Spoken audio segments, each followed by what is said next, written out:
하나님의 말씀 역대상 17장 1절부터 15절까지 말씀.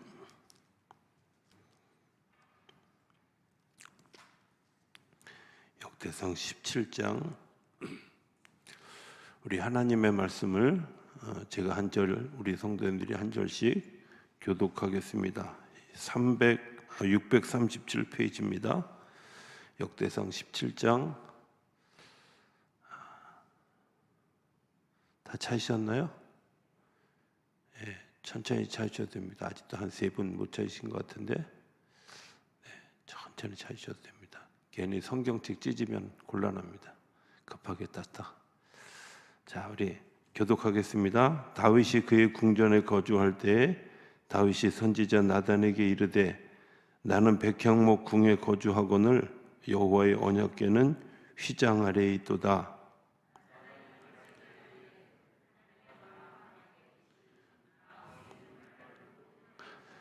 그 밤에 하나님의 말씀이 나단에게 임하여 이르시되,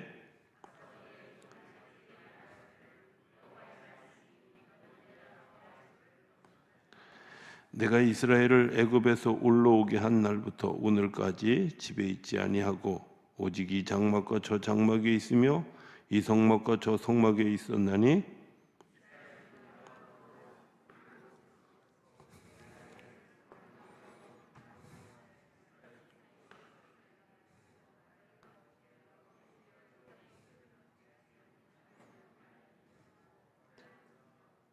또한 내 종 다윗에게 이처럼 말하라. 만군의 여호와께서 이처럼 말씀하시기를, 내가 너를 목장 곧 양떼를 따라다니던 데에서 데려다가 내 백성 이스라엘의 주권자로 삼고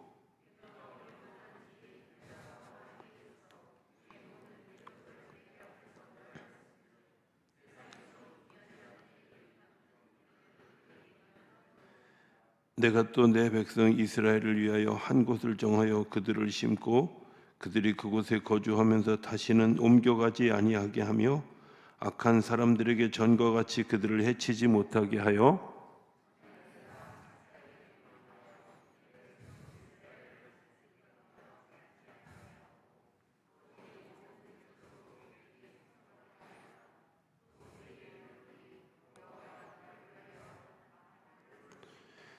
내 생명의 연한에 차서 내가 조상들에게로 돌아가면 내가 내 뒤에 네 씨 곧 네 아들 중 하나를 세우고 그 나라를 견고하게 하리니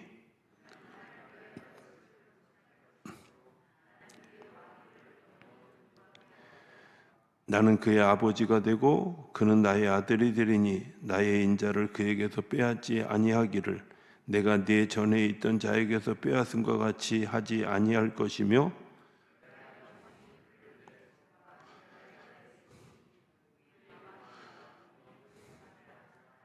같이 읽습니다. 나단이 이 모든 말씀과 이 모든 계시대로 다윗에게 전하니라.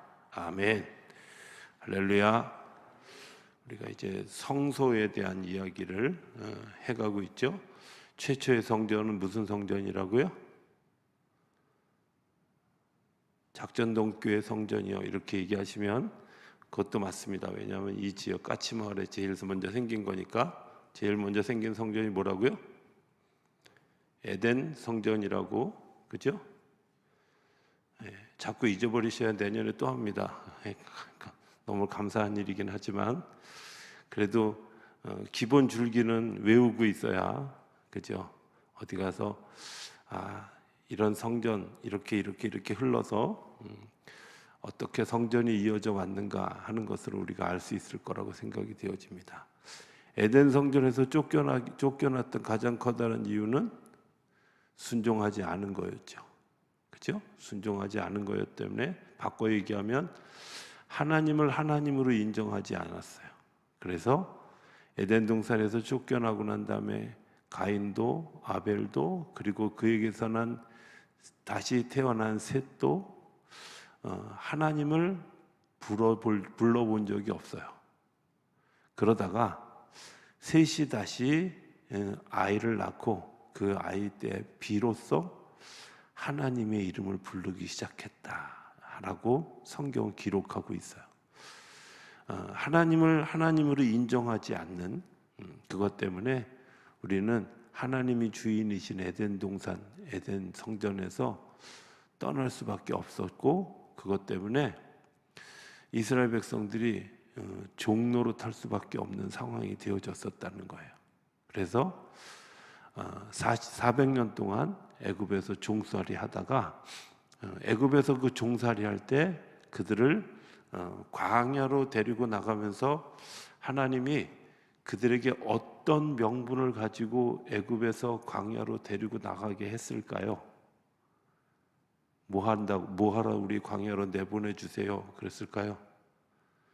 하나님을 예배하기 위해서 우리가 광야로 나가서 예배할 수 있게 해 주십시오 하고 모세가 바로에게 요청을 하죠. 그렇죠?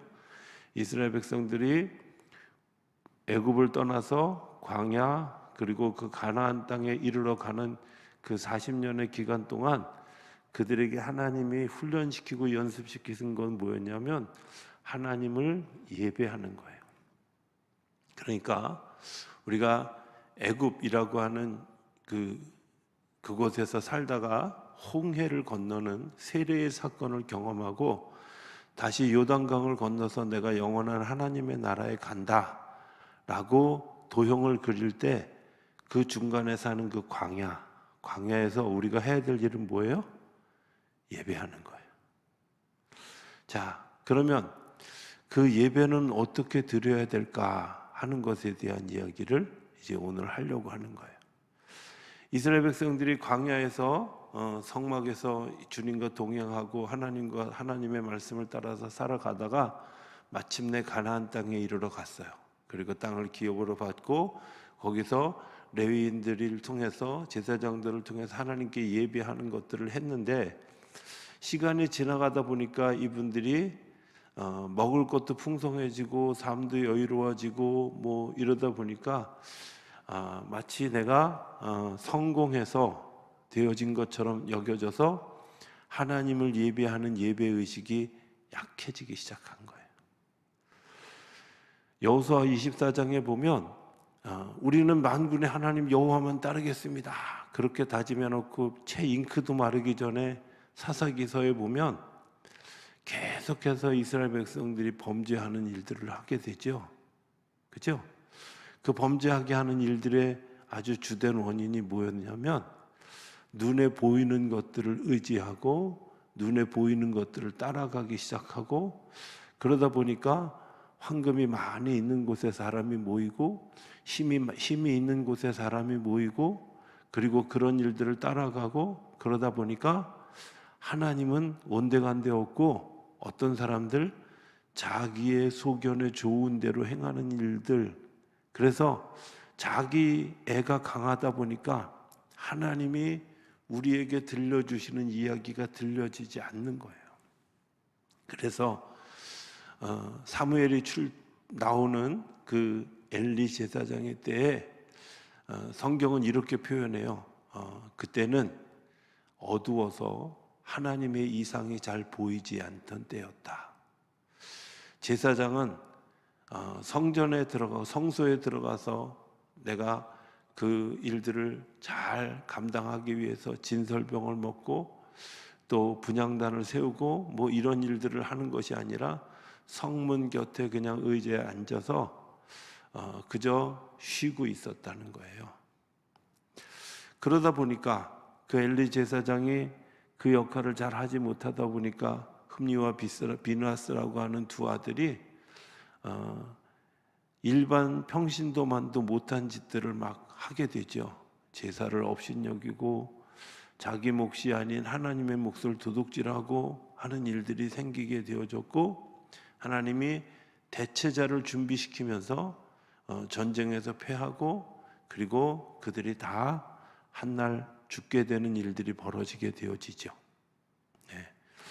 그냥 여러분들의 표정이 야 저런 얘기가 성경에 있었어? 이런 표정으로 바라보시면 굉장히 곤란해집니다.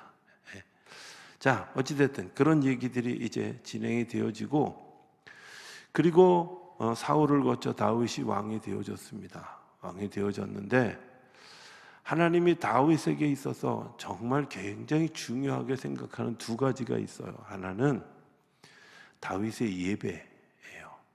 그 다음에 두 번째는 다윗이 왕국을 다스리는 다스림이에요. 다윗의 예배가 무엇일까? 역대상 14장부터 이야기가 사실은 시작되거든요. 다윗이 그 14장에 가면 무슨 얘기를 하냐면 하나님의 괴가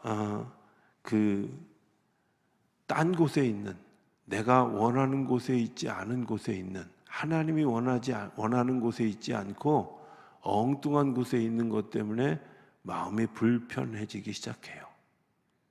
그래서 그 하나님의 괴를 정상적인 자리로 모셔오도록 하는 작업을 하는데, 한 번의 실패를 경험하고 두 번째, 그것이 레위인들을 통해서 해야 하는구나 하는 것들을 알고 난 다음에 어쨌든 하나님의 방법대로 움직여 오면서 하나님의 괴가 돌아오게 되고, 돌아오게 되어진 그때에 정말 온 마음을 다해서 드리는 예배가 회복되어진다 하는 것이 14장, 15장, 16장의 이야기들이에요. 그러니까 성전을 지을 생각을 하는데 진짜 중요한 첫 번째 모토는 뭐냐?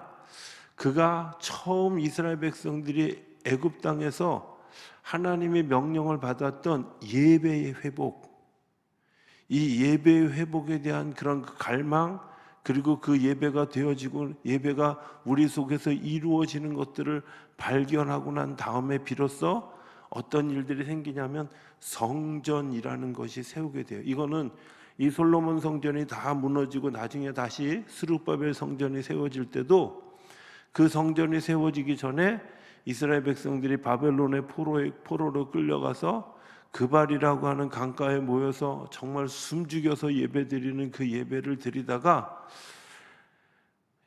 에스겔을 통해서 그 에스겔의 환상 성전을 보고 하나님의 성전이 이런 것이구나, 하나님의 역사가 이런 것이구나 하는 것들을 다시 발견하고 그것들을 모형으로 해서 지어진 것이 스룹바벨 성전이었어요. 그러니까 성전이 세워지기 전에 제일 먼저 하나님이 회복하게 하는 것은 뭐냐면, 내가 지난날 내 부유함, 내 권력의 힘, 이런 것들 때문에 내가 하고 싶은 대로 하던 이스라엘 백성들이 내가 하고 싶은 대로가 아니라 하나님이 우리 역사의 주인공이구나, 하나님이 우리를 다스리고 있구나, 하나님이 우리와 함께 하시는구나, 하나님이 우리의 기도를 들으시는구나, 하나님이 우리의 주인이시구나, 이런 것들을 이제 그 예배가 회복되어지고 나면 하나님이 비로소 다시금 이스라엘 백성들이 그곳에 모여서 예배할 수 있는 성전을, 보이지 않는 우리의 성전이 준비되어질 때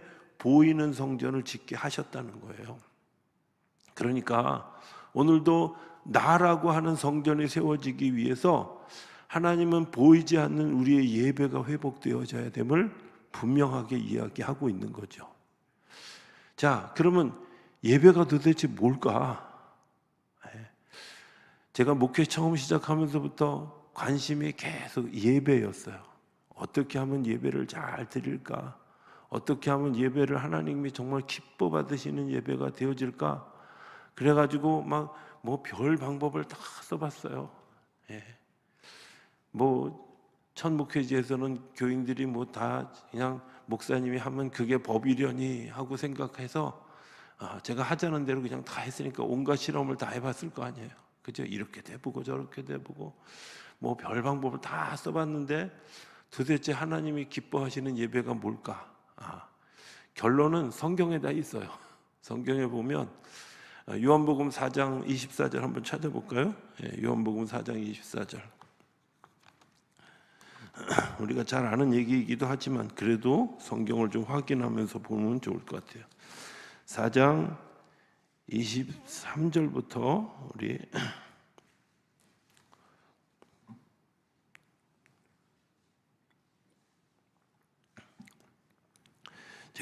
제가 읽겠습니다. 아버지께 참되게 예배하는 자들은 영과 진리로 예배할 때가 오나니 곧 이때라. 아버지께서 자기에게 이렇게 예배하는 자들을 찾으시느니라. 하나님은 영이시니 예배하는 자가 영과 진리로 예배할지니라. 자, 이 말도 좀 어려워요, 그죠? 옛날에는 신령과 진정으로 막 이렇게도 얘기했는데, 자, 하나님은 영이시니 영이라는 말 그냥 우리 한국말 그대로 써도 영에 아무것도 보이지 않는 거야. 그런데 그 영이신 그분이 사실은 이 세계를 주관해가는 창조주이시고, 그리고 우리의 주인이시고 우리를 인도하시는 그분. 그래서 우리가 하나님 앞에 나오는 그 순간부터 하나님께 드려지는 그 모든 이것들을 성령께서 이끌고 가신다는 거예요. 그러니까 성령의 인도하심에 대해서 순종하는 거죠. 예배는 성령님이 이끌고 가시는 거예요. 예배는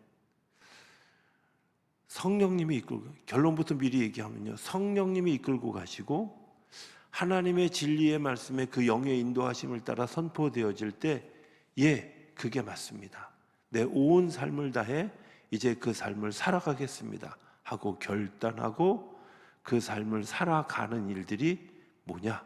예배예요. 그러니까 우리가 예배 시간도 예배지만 우리가 삶으로 드려지는 예배, 여러분들 주보 이렇게 보신 분들은 아시겠지만 우리 주보 끝에 보면 주일 공회 예배 끝에 써 있는, 뭐라고 써 있는지 보셨어요?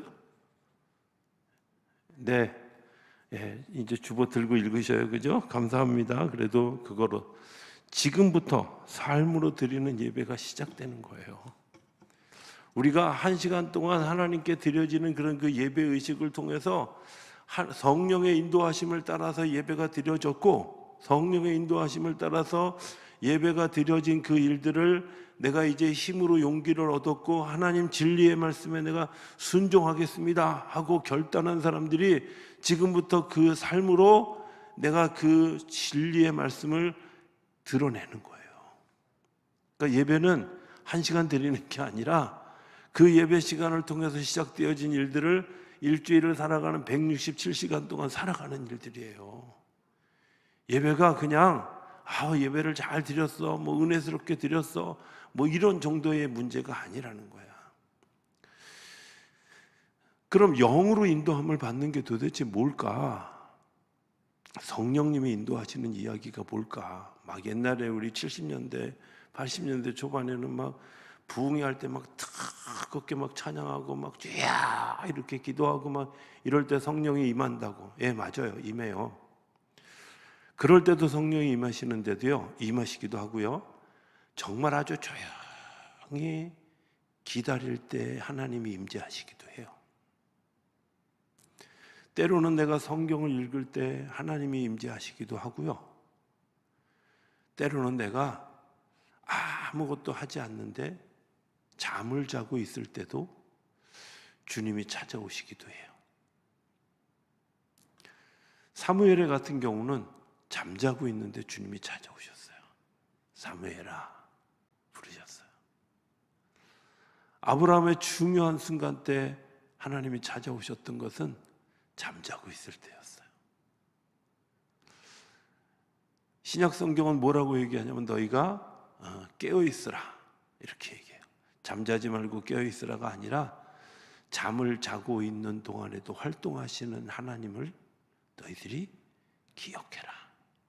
하나님이 역사.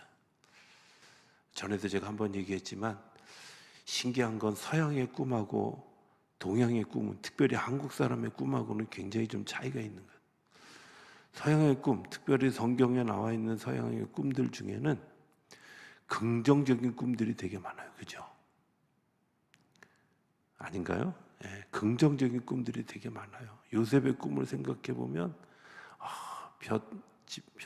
볏집이 다 자기를 향해서 절하고 해와 달과 별들이 다 자기를 향해서 절하는 정말 대단한 그런 놀라운 꿈을 꾸는데, 이상하게 한국 사람들은 꿈을 꾸면 나쁜 꿈만 꿔. 아마 로또가 안 팔리려고 그러나 막. 근데 여러분들 생각해 보면 하나님 우리에게 긍정적인 꿈을 꾸게 하셔요. 하나님 우리에게 비전을 꿈꾸게 하셔요. 그런데 왜 우리가 자꾸 그런 것에 얽매였을까 생각해 보면 지나치게 율법적이에요. 지나치게 내가 죄를 짓지 않으려고 자기를 막 이렇게 다스리는 일들이 되게 많이 일어나요. 사실은 성경에 나타난 부정적인 꿈을 꾼 사람은 자기 멋대로 살아가는 사람들이 부정적인 꿈을 꿨어요. 그죠? 다니엘 시대에 꿈을 꾸었던 그 왕들은 전부 그런 꿈들만 꿨잖아. 그건 자기 멋대로 살아간 거예요. 자기 하고 싶은 대로. 그래서 하나님이 그들이 꿈을 꾸고 있는 동안에도 역사하셨던 거죠. 그런데 사실 성경을 잘 보면 굉장히 긍정적인 그리고 비전적인 꿈을 꾸게 하셔요. 성령의 역사를 경험하는 것도 마찬가지예요. 내가 어떤 행동을 했기 때문에 하나님이 우리 가운데 오시는 것이 아니라 내가 어떤 룰을 가졌기 때문에 우리 가운데 오시는 게 아니라 내가 간절히 주님을 사모하고 바랄 때 주님께서 우리 가운데 오시는 거예요. 제가 우리 교회 처음 오니까 우리 전임 목사님이 굉장히 좀 예전적인, 굉장히 가톨릭적인 그런 그 예전을 가지고 예배를 드리는 것 때문에 우리 성도들이 굉장히 힘들어했던 거 제가 봤어요. 근데 사실은 그런 그 예전을 만든 이유는 뭐냐면 이게 성령께서 임하시게 하는 그래도 하나의 좋은 폼이다 이렇게 생각한 거예요. 그래서 예식서를 만드는 거야. 그런데 사람들이 그 예식서를 만들다 보니까 예식서만 따라 하다 보면 성령께서 임하신다 이렇게 생각하고 내 안에 중심의 내용은 없고 그냥 겉으로 나타나는 모습만 가지고 하다 보니까 공허해진 거예요. 공허해진 거예요. 진짜 중요한 건 뭐냐면 그 안에 담겨져 있는 미닝을 내가 의미를 잘 알고요. 그 의미를 따라서 내가 인도함을 따라서 가는 거예요. 순간순간. 그게 성령님의 인도하심을 따라가는 거거든요. 우리 학교에서 배운 이제 우리 아주 전통적인 감리교회의 특징 중에 하나는 뭐냐면 예배위원이 이게 불을 미리 켜지 않고요. 불을 딱 들고 킬 불을 딱 불 붙여서 저 뒤에서부터 딱 들고 앞에 두 분이 오시고 그 뒤에 예배 담당하는 사회, 기도, 설교하실 목사님들 그리고 성가대가 다 같이 입장해요. 여러분들 그게 그냥 그렇게 입장하는 게 아니라 이 불은 성령의 임재를 상징하는 불인데 그 성령께서 앞세워서 성령께서 누구보다 앞장서서 여기에 들어오시고 그 성령님의 인도하심을 따라 우리가 예배를 드리기를 소원합니다. 이런 기도가 성령님이 들어오는데 앉아 있겠어요? 당연히 일어서서 우리가 성령님이 임재하시기를 기대하는 거죠. 그런데 이게 형식화되다 보니까 야 멋있다. 왜 발을 못 맞춰? 왜 좀 어때? 이런 정도. 우리 연애 가시는 분들은 알지만, 연애 가보신 분들은 알지만, 연애 가면 앞에서 이제 이 뿔나파를 불죠. 부왕하고 불고 이제 역시 성령의 임재를 상징하는 불로부터 시작해서 연애를 상징하는 깃발, 또 감독님들 들어오고 그다음에 각 연애의 기수들이 이렇게 깃발들이 다 들어오고 이렇게 해요. 이유가 뭐예요? 똑같아요. 성령님이 우리 가운데 오십니다. 우리 그분을 환영합니다. 성령님이 우리 안에 오십시오. 이런 거예요. 자, 이렇게 제가 강하게 설명하는 이유는 간단합니다. 우리가 예배 시작하기 전에 제일 먼저 해야 될 기도가 무엇입니까? 하나님, 제가 이곳에 왔습니다. 성령님, 제 마음을 엽니다. 제 안에 들어와 주십시오. 그리고 오늘 예배 가운데 저를 인도해 주십시오. 내가 예배가 진행되어지는 그 한순간 한순간 묵도하는 그때에도 내가 주님의 임재를 기대하고 송령을 부르는 그때에도, 교동문을 읽는 그때에도, 예배의 부름을 부르는 그때에도 그 음성 하나하나에 내가 귀를 기울인 것 때문에 말씀 가운데 또 그 한마디 가운데, 찬양의 한 곡적 가운데, 예배자의 움직임 하나 가운데 성령님의 역사를 경험하게 해주십시오. 이렇게 기도하는 거예요. 제가 아주 놀라운 경험을 했던 기억이 있어요. 1983년인 것 같아요. 83년도에 신학생들을 위한 그 부흥회를, 그 당시 아주 40대에 막 팔팔했던 목사님들이 그 부흥회를 주도하셨어요. 우리 연회에도 그 연회 감독을 지냈던 김승현 목사님도 그때 그 당시에 이제 한 멤버였던 거예요. 저는 어쨌든 전국의 신학생들을 다 모아가지고, 뭐 다 모았다 그래도 올 사람만 오는 거니까 한 100여 명, 한 200명 안 될 정도 인원이 와서 예배를 드리게 되어졌어요. 근데 찬양 인도하는 그 친구가 우리 나이 또래, 뭐 저보다 뭐 한두 살 더 많은 정도. 근데 이 친구가 뭐 장난꾸러기였는지 아니면 뭐 어떻게 됐는지 잘 모르지만 이 앞니가 2개가 없는 거예요. 그 처음엔 난 김 붙이고 나온 줄 알았어. 잘 모르시는군요. 김 붙이면 껌에서 이빨이 없는 것처럼 보여요. 근데 가만히 보니까 이빨이 없는 거예요. 근데 처음에 이게 되게 불편하게 느껴졌어요. 앞에서 리더하는 이 디렉터가 야, 이빨 없는데. 근데 놀라운 건요, 찬양의 깊이 가운데 들어가다 보니까 이분의 그 이빨 없는 그 모습이 예수님의 형상처럼 보이더라고요. 신기하죠? 저만 그렇게 보였는지 뭐 잘 모르지만 저는 정말 그 3박 4일 내내 그 청년 보면서, 청년이 이 리더하는 그 찬양을 할 때마다 막 정말 이 뜨거운 것들을 내가 감출 수가 없었어요. 야, 별거 아닌데, 아니 저기 말이야 불편한 일이고, 저 청년이 굉장히 자기 스스로가 컴플렉스라고 느껴질 수 있는 그건데 오히려 그게 내 모습이다, 이런 느낌도 들고, 그럼에도 불구하고 하나님 앞에 나올 수도 있고. 그러니까 당연히 찬양하면서 내가 은혜 받으니까 말씀을 들을 때요, 뭐 작은 어떤 이야기를 해도 주님 말씀이 맞습니다, 제가 그렇게 살았죠, 죄송합니다, 하나님 내가 죄인입니다, 당연히 고백하게 되죠. 성령님의 인도하심을 따라가면, 성령님의 거울로 나를 들여다보면 내가 정말 하나님 앞에 부족한 사람이라는 걸 발견하게 되고, 하나님 앞에 당연히 무릎을 꿇을 수밖에 없어요. 누가 하나님 앞에 섰을 때 죄인 아닌 사람이 어디 있어요? 하나님 앞에 서 있을 때 의로운 사람이 어디 있어요? 그렇잖아요.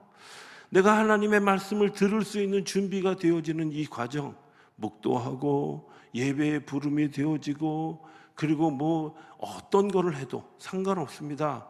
뭐 예배가 막 그렇게 전통적으로 예배를 드려도 되고요, 뭐 어느 교회처럼 막 그냥 찬양팀이 나와가지고 막 찬양만 한 30분 하고, 그리고 대표 기도하고, 그리고 여러분들 말씀 보겠습니다, 이렇게 해도 돼요. 중요한 건 형식이 중요한 게 아니라 성령께서 그 예배를 주관하고 계시냐 아니냐가 더 중요한 일이에요. 예배를 이렇게 드려야 됩니다가 아니라 예배 가운데 성령님이 오셔서 성령님이 우리를 이끌어가고 계십니다, 이게 분명해지면 어떤 형태로 예배를 드려도 문제가 되지 않아요. 성령님이 주인이시지 내가 주인이 아니잖아요. 성령님이 예배를 이끄는 거지 제가 이끌어가는 게 아니잖아요.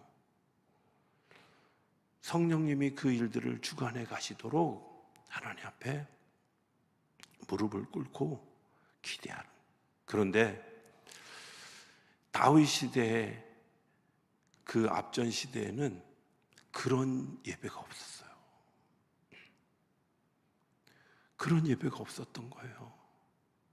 다 자기 주장대로, 자기 잘난 대로, 자기 판단대로, 자기 생각대로 기도하고 요청하는 것도 하나님의 생각과는 전혀 상관없이 내 욕심을 따라서 구하는. 아마 사울이 왕이 될 때 사람들이 생각은 그랬던 것 같아요. 왕은요, 키도 좀 커야 되고요, 잘생기기도 하고요, 그리고 좀 똑똑하기도 하고요. 그래야지요. 뭐 이렇게 기대했으니까 하나님이 사울이라는 사람을 어떠냐 하고 보여줬는데, 하나님의 방법으로 보여줬는데, 이스라엘 백성들이 예 맞습니다. 그런데 그 왕이 오래가지 못했다는 거예요. 내가 구하는 것, 하나님의 왕의 제도를 구하는 것들을 구하지 않고 내 욕심을 따라 구했는데 그게 10년, 20년 가다가 끝났다는 거야. 계속해서 위태로운 위기감을 줘. 그런데 이스라엘 백성들이 그런 것들을 좌절하고 내려놓고 기대하지 않고 그랬을 때 하나님이 한 사람을 택해서 그 사람을 세워가지고 훈련시켜서 그 사람으로 하여금 왕으로 세워지게 하는 그런 그 과정을 거쳐는 아주 작은 때부터, 어린아이 때부터 그를 이끌고 가서 그가 18년이라는 시간 동안에 훈련되어지고, 그리고 예배자로서 어떻게 살아가고 내가 위기 때 어떻게 극복해가고 하나님의 시선으로 이 나라를 보는 것들을 발견하게 되어지고, 그리고 정말 힘들 때마다 약할 때 강함 주시는 하나님을 향하여 기도하고, 내가 울며 불며 기도하고, 그런데 그래서 정말 그 어려운 때에도 여호와는 나의 목자시니 내가 부족함이 없습니다. 오늘은 배가 고파 죽을 지경인데도 불구하고 하나님이 나에게 채워주실 줄로 믿습니다. 내가 동굴 그 깊숙한 곳에서 숨어 지내며 조그만 바스락거리는 소리만 나도 죽을지 모를 그런 그 위험한 처항에 서 있을 때도 주님께서 나를 푸른 풀밭에 누이시고 쉴 만한 물가로 인도하신다고 고백할 수 있는 그런 영성이 어디서 나왔을까? 그건 하나님을 예배하는 예배자였기 때문에 그래요. 예배자가 누리는 복이에요. 그 예배는 성령께서 우리의 생각과 마음을 주장해 가시는 거예요. 내가 하나님 내 삶의 주인이 되어 주십시오. 나를 이끌어 주십시오. 나와 동행해 주십시오. 내가 주님의 말씀에 귀를 기울이겠습니다. 여기서부터 시작하는 게 예배예요.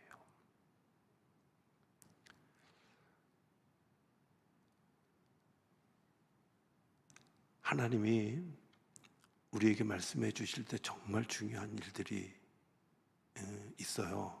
그게 뭐냐면요, 지금 우리에게 무엇을 말씀해 주시기를 원하실까 하는 것들을 듣는 거예요. 제가 지난번에 이제 코로나 때문에 한 일주 좀 넘게 한 열흘 가까이 홀로 있는 시간이 있으니까, 제가 홀로 있는 시간에 그때 따라 컴퓨터도 고장 나가지고요, 할 수 있는 게 책 보고 이런 거밖에 할 수 있는 게 없더라고요. 그래서 이제 지나간 시간들 동안에 제가 횡성에서 10년 동안, 그리고 연천에서 7년 동안, 또 양문교에서 10년 동안 어떻게 설교했는가 하는 것들을 자료를 이제 꺼내서 이렇게 봤어요. 세 교회가 다 다르더라고. 왜 달랐을까? 그때 하나님께서 주시기를 원하셨던 말씀이 다 다른 거예요. 그 현장이다. 당연히 우리 교회도 제가 양문교에서 했던 설교 하나도 못 써요. 왜? 그건 쓸 수가 없는 거야. 하나님 그건 그 현장에 필요한 거고요. 그때 그분들에게 필요했던 거고요.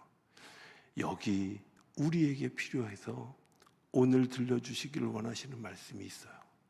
그래서 내가 제일 먼저 하는 일이 뭘까?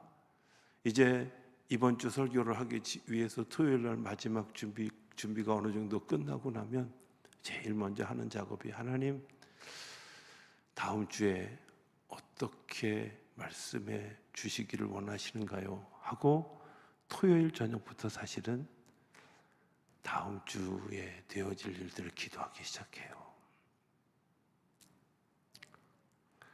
그리고 한 주간 내내 말씀해 주시기를 기다리고, 자다가도 말씀이 들려지면 새벽에 깨서 잊어버릴까 봐 그거 기록해 놓고 또 기록해 놓고 하는 과정들을 다 거쳐서 주일날 예배 드릴 때 말씀이 전달되어지는, 이거는 이제 스탠다드한 폼이고요. 게으를 때는 안 그래요. 근데 게으르지 않으려고 노력해요. 왜? 성령이 임재하지 않는 예배는 그냥 우리끼리야. 우리끼리의 종교놀이에요. 정말 죄송합니다만은 너무나 많은 교회들이 종교놀이를 하고 있는 교회들이 너무나 많아요. 종교놀이를 하고 있는 교회들이 너무나 많아요. 하나님을 예배하는데 하나님을 어떻게 예배할까? 하나님이 어떻게 나에게 말씀해 주실까? 이런 것에 귀를 기울이는 게 아니라 자꾸 겉으로 나타나는 모양, 이런 것에 신경 쓰다 보니까 진짜 예배가 예배되어지지 못해요. 하나님 앞에 왔을 때 주님, 제 마음을 엽니다. 제 안에 들어와 주셔서 말씀해 주십시오. 다윗에게 3번의 마음이 들잖아요.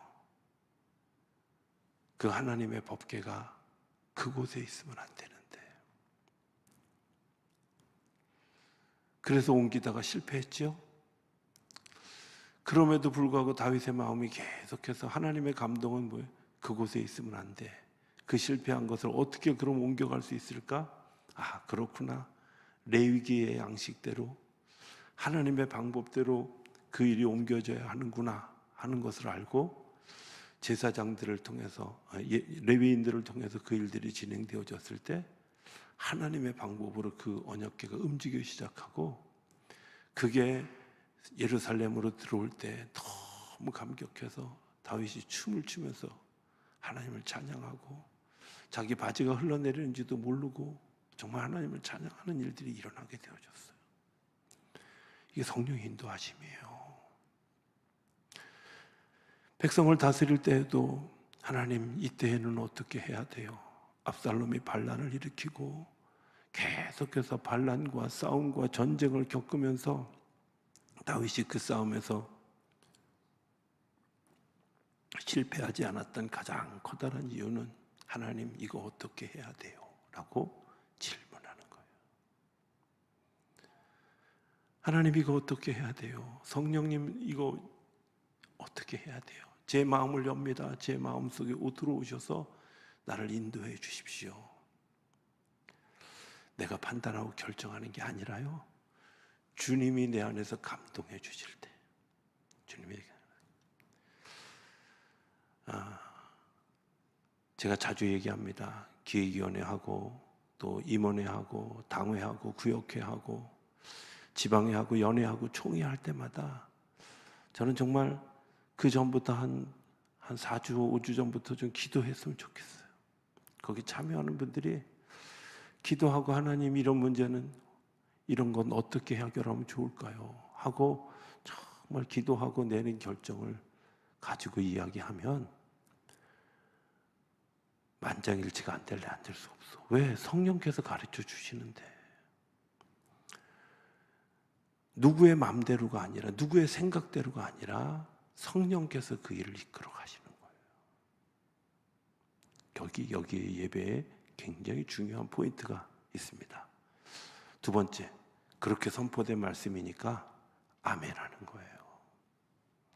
네, 제가 그걸 진리로 믿고 내가 순종하겠습니다.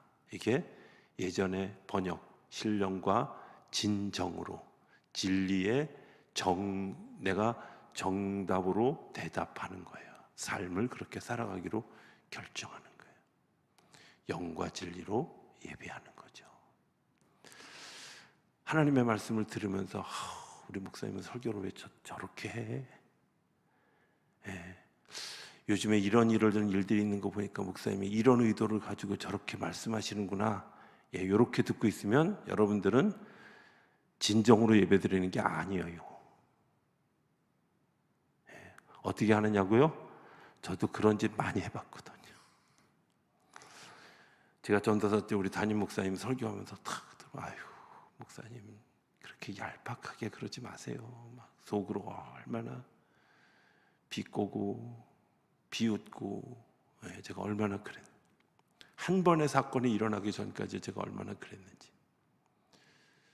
근데 하나님은요, 어떤 경우에도 하나님의 영의 인도함을 따라서 하나님의 권위를 가진 사람들을 통해 하나님의 역사를 이루어 가셔요.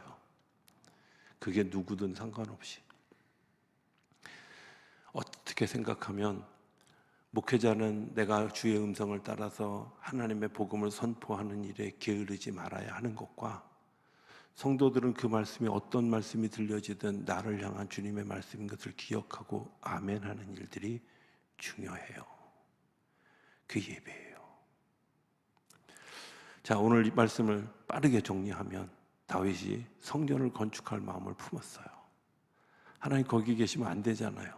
그래서 나단 선지자에게 성전을 짓기를 원합니다 하고 이야기를 했어요. 그렇게 이야기를 하고 났는데 3절에 보면 2절이군요. 나단이 다윗에게 아뢰되 하나님이 왕과 함께 계시니 마음에 있는 말을 모두 행하십시오 하고 나단도 오케이 했어요. 그죠?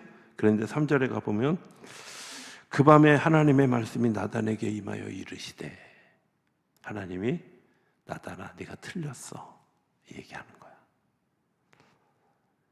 그 나단이 밤중에 그 이야기를 다 듣고 나서, 그러고 난 다음에 15절에 가보면 나단이 이 모든 말씀과 이 모든 계시대로 다윗에게 전하니라 하고 전하고 나니까 16절부터는 뭐라고 얘기하느냐. 16절은 다윗 왕이 여호와 앞에 들어가 앉아서 이르되 여호와 하나님이여 나는 누구며 내 집은 무엇이기에 나에게 이에 이르게 하셨습니까? 하고 하나님의 말씀에 대해서 순종하는 거야. 다윗이 잘못한 짓을 저지를 생각을 한 게 아니잖아요. 거룩한 뜻을 품었어요. 여러분들 얼마나 기특한 생각이에요. 하나님의, 나는 이 백향목으로 된 이 궁전에서 사는데 하나님은 천막에 계신 게 너무 마음이 불편한 거예요. 여러분들 이런 마음을 가질 수 있는 다윗의 마음을 하나님이 너무나 잘 아시고, 나단 선지자도 생각해 보면 그 다윗의 그런 마음이 얼마나 귀한지, 네 왕이여 좋으신 대로 하십시오 그랬는데 하나님이 아니요 그게 아니라 솔로몬이 해야 돼 라고 이야기할 때, 나단 선지자도 감히 왕 앞에 가서 왕이시여 하나님이 이렇게 말씀하시더이다. 그런데 다윗도 그 말씀을 듣고, 정말 생각해보면 선지자가 무슨 힘이 있어요. 왕이 더 힘이 있죠. 그잖아요. 그 선지자의 말, 밤새 하나님의 음성을 듣고 그 하나님의 음성을 그대로 진언하는 그 선지자의 말을 듣고 내가 생각했던 뜻을 굽히는 거예요. 내가 의도했던 뜻을 굽히는 거예요. 네, 하나님 알겠습니다. 알겠습니다. 그러나 제가 그런 마음을 저에게 주셨으니까 제가 이렇게는 하도록 하겠습니다 하고 마음을 먹은 게 뭐예요? 당신의 뒤의 왕이 이 일들을 잘 할 수 있도록 사람을 준비시키고 또 재물을 준비시키고 성전을 지을 수 있는 거의 모든 것들을 다윗 왕 때에 준비하게 하셨어요. 이 성전을 내가 지었습니다. 어쩌면 다윗 성전 이것과 솔로몬 성전, 이게 뭐 이름이 다르잖아요. 그죠? 하나님 나라에 가도 솔로몬 성전 벌써 폼이 확 나잖아. 근데 다윗은요 기를 쓰고 애썼는데 내가 얻어진 건 아무것도 영예도 명예도 없고 오직 아들의 이름만 딱 떠오르는, 그럼에도 불구하고 하나님의 인도하심에 아멘 하고 순종하고, 심지어 17장 16절 이후를 뭐라고도 성경은 보통 이제 성경을 쓰면서 제목을 거기다 달아놓은, 가끔은 제목을 좀 틀리게 달아서 불편한 것도 있지만 다윗의 감사기도 이렇게 썼어요. 다윗의 감사기도. 하나님 제 뜻을 아시지만 거절해 주셔서 감사합니다. 내가 그 일을 하지 못해. 내가 이제 성전으로부터 해방되어져서 할렐루야입니다. 이게 아니잖아요. 그죠?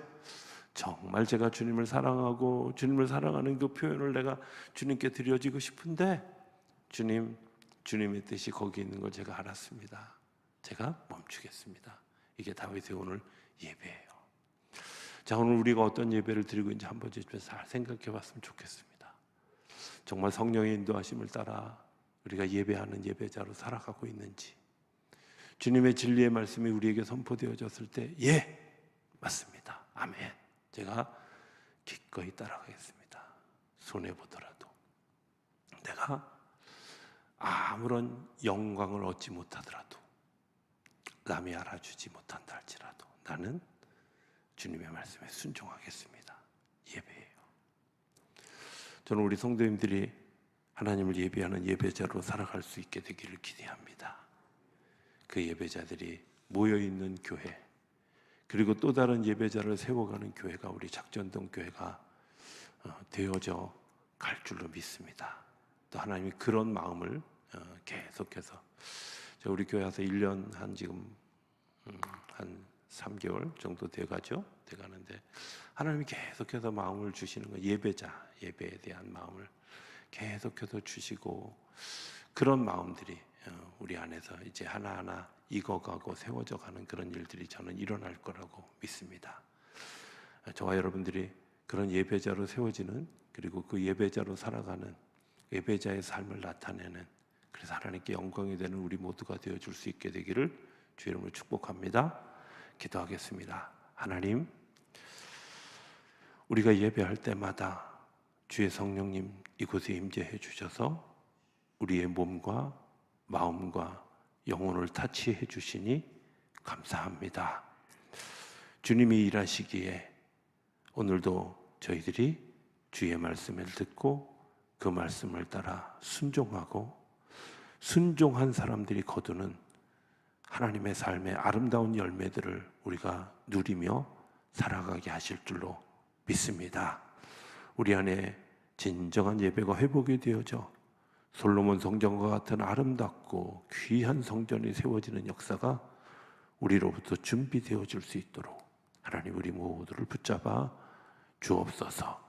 진정한 예배자로 세워져가는 우리 모두가 되게 하시고, 그 일들을 통해 예배자가 누리는 하늘의 복과 땅의 기름진 복을 누리는 우리 모두가 되게 하여 주시옵소서. 예수님의 이름으로 기도드립니다. 아멘.